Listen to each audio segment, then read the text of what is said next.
All welcome to this channel jolly Tamil. இன்றைக்கி நம்ம பார்க்க போகிறது மிஸ் கேப்டனோட லாஸ்ட் பார்ட். போன எபிசோடில் ஜிங்ஷி யான்ஜனை இக்னோர் பண்ணிகிட்டே இருந்திருப்பான். அதனால யான்ஜனும் ரொம்ப ரொம்ப ஃபீல் பண்ணிகிட்டு இருப்பா. யூதா யான்ஜனோட மனசில் உண்மையிலே என்ன இருக்குன்னு புரிய வைப்பா. யான்ஜனும் அவன் மனசில் உள்ள லவ்வை ஜிங்ஷி கிட்ட சொல்ல போவா. அந்த டைம் பார்த்து எல்லாருமே அவகிட்ட உண்மையை மறைச்சது அவளுக்கு தெரிஞ்சிடும். அவள் உண்மையிலே ஒரு பொண்ணுதாங்கிறத அக்செப்ட் பண்ண முடியாமல் ஓடிடுவா. இந்த பார்ட்டில் யான்ஜன் அவளோட உண்மையான லைஃப்பை அக்செப்ட் பண்ண போகிறாளா இல்லையா? ஜிங்ஷி யான்ஜனுக்காக சின்ன வயசுலேருந்து என்னெல்லாம் பண்ணியிருக்கான்னு அவள் புரிஞ்சுப்பாளா இல்லையா? ஃபைனலாக ஜிங்ஷியும் தாகாயும் ஒருத்தர் புரிஞ்சுட்டு அவங்களோட லவ் சேரப்போதா இல்லையான்னு தான் பார்க்க போகிறோம். இப்போது ட்ராமா எப்படி இருக்குன்னு உள்ள போய் பார்க்கலாம். ட்ராமா ஸ்டார்ட் ஆனதுமே ஜிங்ஷியும் ரானும் கீழே வந்து பார்ப்பாங்க. யான்ஜன் அங்கே இருக்க மாட்டா.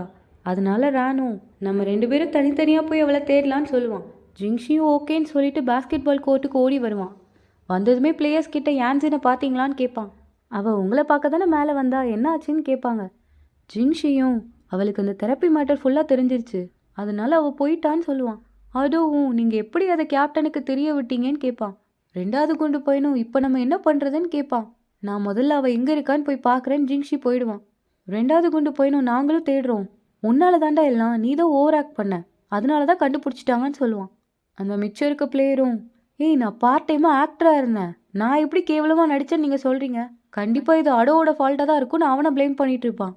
அதுக்கு அடோவும், நீ தானே அந்த டைலாக்லாம் எழுதி கொடுத்த, நார்மல் பீப்புளெலாம் அப்படி பேசவே மாட்டாங்கன்னு சொல்லிட்டு இருப்பான். இவங்கெல்லாம் இப்படி ஆர்கியூ பண்ணுறதை பார்த்து ஃபஸ்ட்டு குண்டு பையனும், ஹேய் எல்லாரும் முதல்ல நிப்பாட்டுங்க, கேப்டனை காணும், ஃபஸ்ட்டு நம்ம போய் யான்ஜன் எங்கே இருக்கான்னு கண்டுபிடிக்கலாம் வாங்கன்னு கூப்பிட்டு போவான். அவனை விட்டுட்டு மிச்சம் எல்லாரும் தேட போயிடுவாங்க.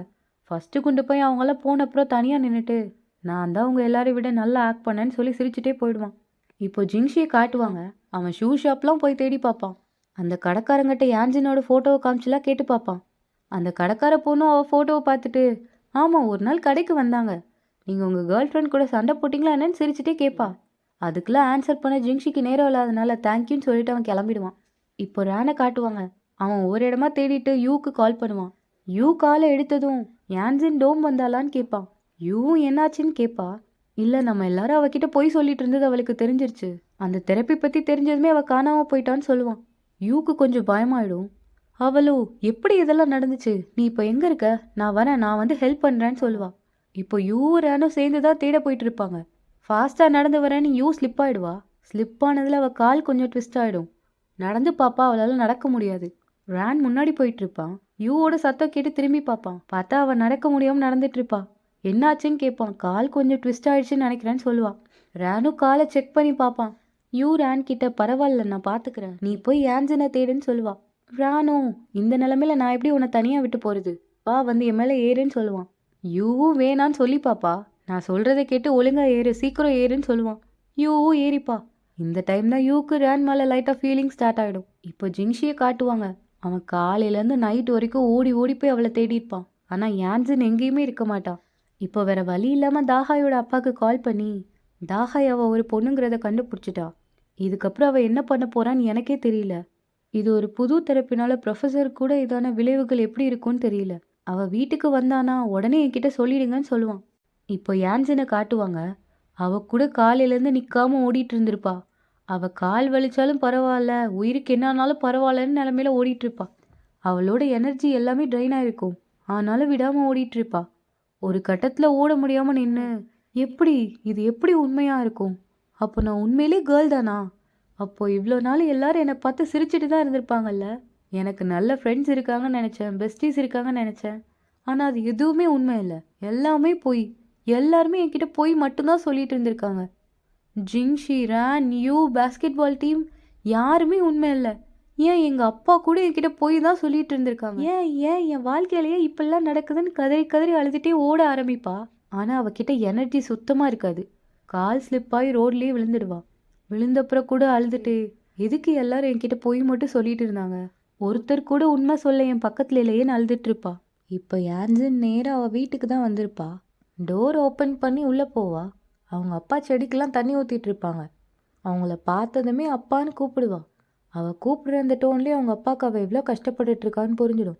அவரோட சோகத்தெல்லாம் வெளியே காட்டிக்காம, வந்துட்டியான்னு கேட்பாரு. யான்ஜன் ஆமான்னு தலையாட்டிட்டு இருப்பா. நீ வீட்டுக்கு வந்ததில் எனக்கு ரொம்ப சந்தோஷம்னு சொல்லிட்டு அவளை பார்ப்பாரு. அவள் காலில் அடிபட்டு பிளட் வந்துட்டுருக்கும். உடனே குடுக்குடுன்னு அவள் பக்கத்தில் ஓடி வந்து, உன் காலில் அடிபட்டிருக்கு வலிக்கலையான்னு கேட்பாரு. யான்சன் இருந்த சோகத்துலேயும் குழப்பத்துலேயும் அவளுக்கு அதெல்லாம் பெரிய விஷயமாவே தெரியாது. அவளும் எனக்கு வலிக்கலன்னு தலையாட்டுவா. அதுக்கு யான்சனோட அப்பாவும், அது எப்படி வலிக்காமல் இருக்கும், கண்டிப்பாக வலிக்கும். நீ சின்ன வயசுலேருந்து எப்போவுமே வலிக்குதுன்னு அழுததே இல்லை. இப்போ யான்சனை உட்கார வச்சு அவள் காலுக்கு மருந்து போட்டுட்ருப்பாரு. இப்போ வலி பரவாயில்லையான்னு கேட்பாரு. யான்சன் அதுக்கும் தலையை மட்டும்தான் ஆட்டுவா. யான்சனோட அப்பா உட்காந்துட்டு, உனக்கு அந்த தெரப்பி பற்றி தெரிஞ்சிடுச்சு தானேன்னு கேட்பாரு. யான்சன் அதுக்குமே ஆமான்னு தலையை தான் ஆட்டுவா. அதுக்கு அவளோட அப்பாவும், எல்லாமே என்னோட தப்பு தான், இது எல்லாம் நடந்ததுக்கு காரணம் நான் தான். நான் அவ்வளோ பிடிவாதமாக இல்லாமல் இருந்திருந்தா நீ கண்டிப்பாக இப்படிலாம் ஆயிருக்க மாட்டேன். நான் தான் உன்னை ப்ரொடெக்ட் பண்ணியிருந்திருக்கணும். ஆனால் அதை நான் பண்ணாமல் விட்டுட்டேன். நான் பாஸ்கெட் பால் பிளேயராக இருந்த டைமில் ஒரு சாம்பியன்ஷிப் வின் பண்ணணும்னு அவ்வளோ ஆசைப்பட்டேன். அப்போ தான் என்னால் ஒரு ப்ரொஃபஷ்னல் பாஸ்கெட் பால் பிளேயராக மாற முடியும்னு. ஆனால் என்னால் என்னோடய ட்ரீமை ஃபுல்ஃபில் பண்ண முடியல. அது மட்டும் இல்லாமல் நான் முட்டாள் மாதிரி உன்னை நம்பினேன். என்னோட ட்ரீமை உன் மேலே திணிச்சிட்டேன்னு சொல்லிட்டு ஃப்ளாஷ்பேக்கு போயிடுவாங்க.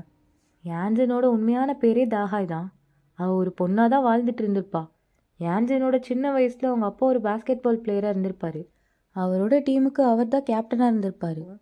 அவங்க டீம் ஃபைனல் வர வின் பண்ணி போயிருப்பாங்க. ஆனாலும் ஃபைனலாக தோத்துடுவாங்க. அந்த தோல்வியை தாஹாயோட அப்பாவால் தாங்கிக்கவே முடியாது.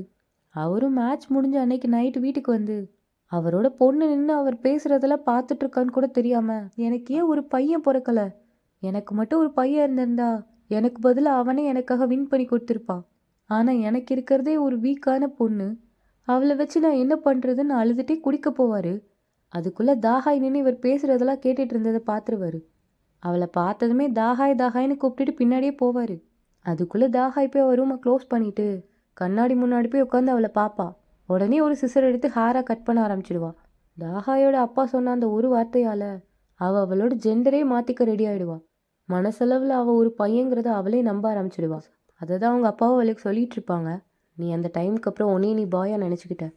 ஸ்கூல் போனால் கேர்ள்ஸை விட்டுட்டு பாய்ஸ் பாத்ரூம் தான் போவேன். அப்பத்துலேயே அந்த அவளுக்கு கொஞ்சம் கொஞ்சமாக பேரனோயாக வந்திருக்கும். அந்த டிசீஸ் வந்தவங்களாம் மனசு ரீதியாக பாதிக்கப்பட்டிருப்பாங்க. அந்த டிசீஸோட பேஸே பயம்தான். எங்கே நம்மளால் நம்ம அப்பாவோட ட்ரீமை காப்பாற்ற முடியாதோங்கிற பயத்திலே அவள் அப்படி மாறியிருப்பாள். இவள் அப்படி மாற ஆரம்பித்ததுலேருந்து அவள் கூட இருக்கிற ஃப்ரெண்ட்ஸ் எல்லாருமே அவளை விட்டு போயிருப்பாங்க. இவளுக்கும் பொண்ணுங்க கூட கேர்ள்ஸ் கேம்லாம் விளையாட சுத்தமாக பிடிக்காது. பசங்க கூட விளையாடணுன்னு தான் ஆசைப்படுவா. அதே மாதிரி சின்ன வயசில் ஒரு தடவை 2 பசங்க பாஸ்கெட் பால் விளையாண்டுட்டு இருக்கப்போ என்னையும் சேர்த்துக்கோங்கன்னு கேட்டிருப்பா. அதில் ஒரு பையனும், நாங்களாம் உன் கூட விளையாட மாட்டோம், நீ ஒரு பொண்ணு, உன் கூட நாங்கள் விளையாடவே மாட்டோம்னு சொல்லுவான். அதை கேட்டதுமே தாஹாயும், இல்லை நான் பொண்ணே இல்லைன்னு ஓடிருப்பா. இது எல்லாத்தையுமே அவகிட்ட அவங்க அப்பா சொல்லிகிட்டு இருப்பாங்க. இப்போ ஃப்ளாஷ்பேக் விட்டு வெளியே வந்து, நீ இப்படி சஃபர் ஆகிட்டு இருக்கேன்னு நான் மட்டும் இல்லை, உன்னோட டீச்சர்ஸ், கிளாஸ்மேட்ஸ் எல்லாருமே இதை உனக்காக மட்டும்தான் சீக்ரெட்டாக வச்சுருந்தாங்க. இது எல்லாத்துக்கும் காரணம் நான் மட்டும்தான். நான் மட்டும் இல்லைன்னா நீ உன் வாழ்க்கையில் இவ்வளோ கஷ்டப்படணும்னு அவசியமே இருந்திருக்காதுன்னு சொல்லுவார். எல்லாமே என்னோட தப்பு தான். தாஹாயோட அப்பா ரொம்ப அழுதுகிட்டே இருப்பாங்க. அதை பார்த்து தாஹாய்க்கும் அழுக வந்துடும். அவ்வளோ அழுதுகிட்டே, அப்பா இதில் உங்கள் தப்பு எதுவுமே இல்லை, இவ்வளோ வருஷம் இந்த சீக்ரெட்டெல்லாம் காப்பாற்ற நீங்கள் கூட ரொம்ப கஷ்டப்பட்டுட்டு இருந்திருப்பீங்களான்னு கேட்பா. தாஹாயோட அப்பா அழுதுகிட்டே, எல்லாமே ஏன் தப்பு தான், இப்போ வரைக்கும் எனக்கு புரியவே இல்லை பாரு, உன்னோட என்னோட ட்ரீம் ஒன்றும் பெரிய மேட்டர் இல்லைன்னு சொல்லிட்டு அவரை அடிச்சு என்னோட தப்பு தான், இது எல்லாமே என்னோட தப்பு தான் சொல்லி அழுதுட்டு இருப்பாரு. தாஹாய் தான் போய் சமாதானப்படுத்தி, என்ன நடந்துச்சோ அதெல்லாம் நடந்து முடிஞ்சிருச்சுப்பா, இனிமேல் நம்ம எல்லாத்தையுமே முதல்லேருந்து ஸ்டார்ட் பண்ணலாமாப்பான்னு கேட்பா. அவங்க அப்பாவும் தாஹாய் கிட்ட தேங்க்யூ சொல்லுவார். அவர் மனசில் இருக்க பெரிய பாரமே இறங்கின மாதிரி இருக்கும் அவருக்கு. இப்போ ஜிங்ஷி தாஹாயை தேடி கரெக்டாக அவள் வீட்டுக்கே வந்துடுவான். ஜிங்ஷியை பார்த்ததுமே தாஹாயும், ஜிங்ஷி நீ கூட கொஞ்சம் வரியா, நம்ம எப்போவும் போகல அந்த பிளேஸ்க்கு போகலான்னு கூப்பிடுவான். ஜிங்ஷியும் தாஹாயும் அவங்க எப்போவுமே போகிற பிளேஸ்க்கு போயிடுவாங்க. அங்கே போனதுமே அங்கே உள்ள ஊஞ்சலில் உட்காந்துருப்பாங்க. தாஹாய் ஜிங்ஷி கிட்ட, நீ திரும்பி எனக்காக இதே பிளேஸ்க்கு வந்ததுக்கு தேங்க்யூன்னு சொல்லுவான். ஜிங்ஷி அதுக்கு ரிப்ளை பண்ணாமல் அப்படியே உட்காந்துருப்பான். தாஹாயும் அப்படியே அவன் மனசில் உள்ள எல்லாத்தையுமே பேச ஆரம்பிப்பாள். எனக்கு நல்லா ஞாபகம் இருக்குது, சின்ன பிள்ளையில தான் நமக்கு இந்த ஊஞ்சலில் ஆட சான்ஸே கிடைக்காது, நிறைய தடவை ட்ரை பண்ணி கிடைக்காம கூட போயிருக்கு. அதுக்காகவே மிச்ச பசங்களுக்கெல்லாம் சாக்லேட் கொடுத்து இந்த ஊஞ்சலில் ஒரு சீட் வாங்கி கொடுப்பேன்னு சொல்லுவாள். 2 பேருமே சிரிச்சுப்பாங்க. இப்போ ஜிங்ஷியும், நான் பண்ணனா, எனக்கு அதெல்லாம் ஞாபகமே இல்லைன்னு சொல்லுவான். இப்போ தாஹாய் ஜிங்ஷியை பார்த்து, ஜிங்ஷி நீ இவ்வளோ வருஷம் எனக்காக என் கூடவே இருந்த, என்கிட்ட நீ எப்போவுமே ரொம்ப ஸ்வீட்டாகவும் நடந்திருக்கன்னு சொல்லுவான். அதை கேட்டதுமே ஜிங்ஷிக்கு கொஞ்சம் கஷ்டமாக இருக்கும். அவனும் தாஹாயிட்ட, நான் உன்னோட ப்ராப்ளமை முன்னாடியே கண்டுபிடிச்சிருந்தேன்னா நீ இவ்வளோ கஷ்டப்பட வேண்டிய அவசியமே இருந்திருக்காது. நான் இந்த ஊருக்கு ஃபர்ஸ்ட் டைமாக வந்தப்போ என்னோட அப்பா அம்மா டிவோர்ஸ் ஆயிருந்தாங்க. அப்போல்லாம் நான் ரொம்ப தனியாகவே இருப்பேன். நான் எதனால் அப்படி இருக்கேன்னு எங்கள் அப்பா கூட புரிஞ்சுக்காம எனக்கு ஏதோ பிரச்சனைன்னு நினச்சிட்டு இருந்தாரு. ஆனால் அப்புறம் தான் ஒன்றை மீட் பண்ணேன்னு ஃப்ளாஷ்பேக்கு போயிடுவாங்க. தாஹாய் அவ்வளோ ஒரு பையனாக நினைக்க ஸ்டார்ட் பண்ண அப்புறம் ஒரு நாள் ஜிங்ஷியை பார்த்துருப்பா. அவன் தனியாக உட்காந்து குச்சி கூட விளாண்டுட்டு இருப்பான். தாஹாய் நேராக ஜிங்ஷி கிட்ட போய் கூட ஊஞ்சலாட வரியான்னு கேட்பா. அதுக்கு குட்டி ஜிங்ஷியும் நான்லாம் இந்த குழந்தைங்க விளையாட்டெல்லாம் விளாண்டதே இல்லை, எனக்கு விளாட பிடிக்காதுன்னு சொல்லிடுவான். குட்டி தாஹாய் அவன் முன்னாடி கையை நீட்டி நீட்டி நீ பொய் சொல்கிற, நீ பொய் மட்டும்தான் சொல்கிற, எந்த குழந்தைங்களுக்கு தான் ஊஞ்சலாட பிடிக்காதுன்னு கேட்பான். குட்டி ஜிங்ஷியும் எனக்கு பிடிக்காதுன்னு சொல்லுவான். குட்டி தாகாய் அவனை தரன்னு பிடிச்சி இழுத்துட்டு போயிடுவான். வா வா நம்ம போய் விளாட்ல, ரொம்ப ஃபன்னாக இருக்கும்னு கூட்டு போயிருப்பான். அப்போ தான் ரொம்ப நாள் கழிச்சு ஜிங்ஷியும் ஹாப்பியாக விளாட ஸ்டார்ட் பண்ணியிருப்பான். அவனோட சின்ன வயசில் அந்த லோன்லினஸை போக்குனதே தாகாயாக தான் இருந்திருப்பான். இப்போ ப்ரெசண்ட்டுக்கு வந்தா அதே இடத்துல அதே மாதிரி அதே ஸ்விங்கில் உட்காந்துட்டு இருப்பாங்க. இப்போ ஜிங்ஷி சொல்லுவான், நான் உன்னை மீட் பண்ண அப்புறம் அந்த இருட்டு அறையிலேருந்து என்னை வெளியே கொண்டு வந்துட்டேன், ஆனால் என்னால் தான் உன்னை ப்ரொடெக்ட் பண்ண முடியாமல் போயிடுச்சுன்னு சொல்லுவான். இப்போ அகெயின் ஃப்ளாஷ்பேக்கு போவாங்க. கொஞ்சம் முன்னாடி அவங்க அப்பா சொன்ன ஸ்டோரியில் வந்த அதே 2 பசங்க தான். அந்த டைமில் தாகாய் அந்த பசங்க கிட்ட பேசிகிட்டு இருக்கும்போது ஜிங்ஷி அதை பார்த்துருப்பான். அதில் ஒரு பையனும் கூட விளையாடவே முடியாது, நீ ஒரு பொண்ணுன்னு சொல்லியிருப்பான். பக்கத்தில் இருக்க பையனும் டேய் இப்படிலாம் சொல்லக்கூடாதுன்னு எங்கள் அம்மா சொல்லியிருக்காங்கடா, டேய் இவ ஒரு பொண்ணுங்கிறத வைக்கிட்ட சொல்லக்கூடாதுன்னு எங்கள் அம்மா சொல்லியிருக்காங்கடான்னு சொல்லுவான். அதுக்கு அந்த குட்டி பையனும் ஆனால் அவள் பொண்ணு தானடா, எங்கள் அம்மா பொய்யே சொல்லக்கூடாதுன்னு சொல்லியிருக்காங்க, இவ பொண்ணு தான் சொல்லிடுவான். அதை கேட்டதுமே தான் குட்டி தாகாயும் இல்லை நான் பொண்ணே இல்லைன்னு சொல்லிட்டு ஓடிருப்பா. அவள் ஓடி போகும்போது ஜிங்ஷியோ பின்னாடியே ஓடி போயிருப்பான். ஆனால் அவளுக்காக ஃபைட் பண்ணியிருக்க மாட்டான். அவனுக்கு அந்த சிச்சுவேஷனோட சீரியஸ்னஸும் அந்த வயசில் புரிஞ்சிருக்காது. அதுக்காக தான் இப்போ தாஹாய் கிட்ட சாரி கேட்பான். உனக்கு இப்படி ஒரு ஜெண்டர் ப்ராப்ளம் இருக்குன்னு எனக்கு அப்புறம் தான் தெரிஞ்சிச்சு, எனக்கு அதை பற்றி தெரிஞ்சிச்சோ அன்னையிலேருந்து நான் உன்னை ப்ரொடெக்ட் பண்ணணும்னு முடிவு பண்ணேன்னு சொல்லுவான். அதுக்காக தான் நான் சேர்ந்த அதே ஸ்கூலில் நீயும் ஜாயின் பண்ணியா, எப்போவும் என் கூடயே இருப்பியா, அது கூட என்னை ப்ரொடெக்ட் பண்ணாதானான்னு தாஹாய் கேட்பா. ஜிங்ஷியும் பாவமா ஆமான்னு தலையாட்டுவான். அப்போ நீ மெடிக்கல் டிபார்ட்மெண்ட் எடுத்தது கூட எனக்காக தானா, ஏதாவது பண்ணி என்னை க்யூர் பண்ணலான்னு நினச்சியான்னு கேட்பா. இப்போ தான் ஜிங்ஷி எதுக்காக மெடிக்கல் டிபார்ட்மெண்ட் எடுத்தேன்னு சொல்லுவான். எல்லாரையும் மாதிரி நீயும் நார்மலாக வாழணும்னு ஆசைப்பட்டேன், யாரும் உன்னை பார்த்து நீ அப்படி இப்படின்னு ஜட்ஜ் பண்ணக்கூடாதுன்னு நினச்சேன்னு சொல்லுவான். இதை கேட்டப்புறம் தான் தாஹாய்க்கு ஜிங்ஷி அவளுக்காக என்னெல்லாம் பண்ணிகிட்டு இருக்கான்னு தெரியும். அவள் அதை பற்றி யோசிச்சுட்டு இருக்கும்போதே ஜிங்ஷியும் நல்ல வேலையோ ப்ரொஃபஸரும் உனக்காக ஒரு தெரப்பியை கண்டுபிடிச்சாரு, அந்த தெரப்பி யூஸ் பண்ணி உன்னை க்யூர் பண்ண முடியும்னு சொன்னார், அதை தான் நாங்கள் ட்ரை பண்ணோன்னு சொல்லிட்டு என்னெல்லாம் நடந்துச்சுன்னு காட்டுவாங்க. தாஹாய் எப்போவுமே ஒரு பொண்ணாக தான் இருந்திருப்பா, ஆனால் அவளோட இமேஜினேஷனில் ஒரு பாயாக இருந்திருப்பா. நம்ம ஃபர்ஸ்ட் எபிசோடில் பார்த்த பையன் அவளோட இமேஜினேஷனில் இருந்த பையன் மட்டும்தான். எல்லாரு கண்ணுக்குமே தாஹாய் ஒரு பொண்ணாக தான் தெரிஞ்சிட்டு இருந்திருப்பா. அவளை சுற்றி இருந்த எல்லாருமே அவளுக்காக நடிச்சிட்டு இருந்திருப்பாங்க. அன்றைக்கி மேட்ச் முடிஞ்சு வந்ததுமே தெரப்பியை ஸ்டார்ட் பண்ணியிருப்பாங்க. அவளை ஹிப்னடைஸ் பண்ணி நம்ப வச்சுருப்பாங்க. அதனால தான் அவள் ஒரு பொண்ணாக மாறிட்டான்னு அவளே நம்ப ஆரம்பிச்சிருப்பான். நாங்கள் கடைசி வரை நீ ஒரு பொண்ணு தான் உன்னை நம்ப வச்சுருந்தோன்னா நீ கண்டிப்பாக க்யூராக இருப்பேன்னு நாங்கள் நம்பினோம். ஆனால் தெரியாமல் உனக்கு அந்த உண்மை எல்லாமே தெரிஞ்சிருச்சு, அதுவும் அப்படி ஒரு நிலமையிலன்னு சொல்லுவான். ஜிங்ஷி அவன் தப்பு பண்ணிட்டானோன்னு ஃபீல் பண்ணுறான்னு புரிஞ்சுட்டு ஏன்ஜனோ அதனால் ஒரு பிரச்சனையும் இல்லை, அது மட்டும் இல்லாமல் நான் யாரை லவ் பண்ண போகிறேனோ நான் முடிவு பண்ணிட்டேன்னு சொல்லுவாள். ஒரு செகண்ட் ஜிங்ஷிக்கு பயமாயிடும். ரானோட நேமை சொல்லிட்டானா இவன் என்ன பண்ண முடியும். அவன் பயத்தோடு பார்த்துட்டு இருக்கும்போதே தாஹாய் அவனை கிஸ் பண்ணிடுவா. அவங்க கிஸ் பண்ணுற மொமெண்ட்டை எப்போவுமே மறக்கக்கூடாதுன்னு ஜிங்ஷி அவன் ஃபோனில் ஒரு பிக் எடுத்துருவான். அந்த ஃப்ளாஷ் லைட் பட்டதுமே கிஸ் பண்ணுறதை தாஹாய் ஸ்டாப் பண்ணிடுவா. நீ இப்போ என்ன பண்ணிட்டு இருக்கன்னு கேட்பா. ஜிங்ஷியும் எல்லார்கிட்டையும் சொல்லணும்ல, அதான் ஃபோட்டோ எடுத்தேன். இந்த நிமிஷத்துலேருந்து இல்லை இந்த செகண்ட்லேருந்து நம்ம ஒன்றும் நல்ல ஃப்ரெண்ட்ஸ் இல்லை, ஸ்வீட் கப்பிள்ஸ்ன்னு சொல்லுவான். யான்ஜினும் அதுக்கு வைக்கப்பட்டுட்டே அப்போது ஃப்ரெண்ட்ஸ்லாம் என்ன கிஸ் பண்ணிப்பாங்களான்னு கேட்பா. இப்போ தான் தாஹாய் ஒன்று கேட்க மறந்துட்டேன்னு கேட்பா. நான் சின்ன வயசில் பையன் சொல்லிட்டு இருக்கப்போ என்ன பைத்தியம் தானே நீ நினச்ச, அது மட்டும் இல்லை என்னை என்னன்னு நினச்சானே தெரியலன்னு சொல்லுவாள். ஜிங்ஷியோ அவளோட ஊஞ்சலை பிடிச்சி இழுத்து இனிமே நீ எதை பற்றி கவலைப்பட வேணாம், என்னோட கேர்ள் ஃப்ரெண்டாக மட்டும் இருந்தால் போதும்னு சொல்லுவான். இப்போ 2 பேருக்குமே ரொம்ப ஹாப்பி ஆகிடும். 2 பேரும் மாறி மாறி கண்ணை பார்த்து சிரிச்சுட்டே அகைன் கிஸ் பண்ணிப்பாங்க. இப்போ நெக்ஸ்ட் டே மார்னிங் ஜிம்மில் காட்டுவாங்க. எல்லாருமே ரொம்ப சோகமாக உட்காந்துருப்பாங்க. தாஹாய்க்கு என்ன ஆச்சுங்கிற ஐடியா யாருக்குமே இருக்காது. ஒவ்வொருத்தரும் மாறி மாறி மூஞ்சி பார்த்துட்டு இருப்பாங்க. ரான் தான் எல்லாருக்கிட்டையும் பேசுவான். ஜிங்ஷி யான்ஜனை கண்டுபிடிச்சிட்டேன்னு சொன்னான், அதனால எந்த ப்ராப்ளமும் இப்போ இல்லைன்னு சொல்லுவான். யான்ஜனை கண்டுபிடிச்சேன்னு மட்டும்தான் சொன்னானா, அவளுக்கு என்ன ஆச்சுன்னு எதுவும் சொல்லலையா, அவள் இப்போ எப்படி இருக்கா எதுவுமே நமக்கு தெரியாதுல்ல, அவளோட கண்டிஷன் ஓகே தானா இல்லை ஏதாவது மோசமாக போயிடுச்சான்னு கேட்பா. ரானோ யான்ஜின் அப்படிப்பட்ட பொண்ணு கிடையாது, அவள் ரொம்ப ஸ்ட்ராங்குன்னு சொல்லிட்டு இருப்பான். அதுக்குள்ளே 2வது குண்டு பையனும் எங்கள் கேப்டன் பற்றி எங்களுக்கு நல்லாவே தெரியும், அவள் ரொம்ப பாசிட்டிவ், கண்டிப்பாக இதிலேருந்து வெளியே வந்துடுவான்னு எனக்கு நம்பிக்கை இருக்குன்னு சொல்லுவான். யூவும் அவள் லைஃப்பில் இவ்வளோ நடந்தப்புறம் இப்போ தான் அவள் தைரியமாக அவளை அக்செப்ட் பண்ணிக்க ட்ரை பண்ணிட்டு இருந்தா.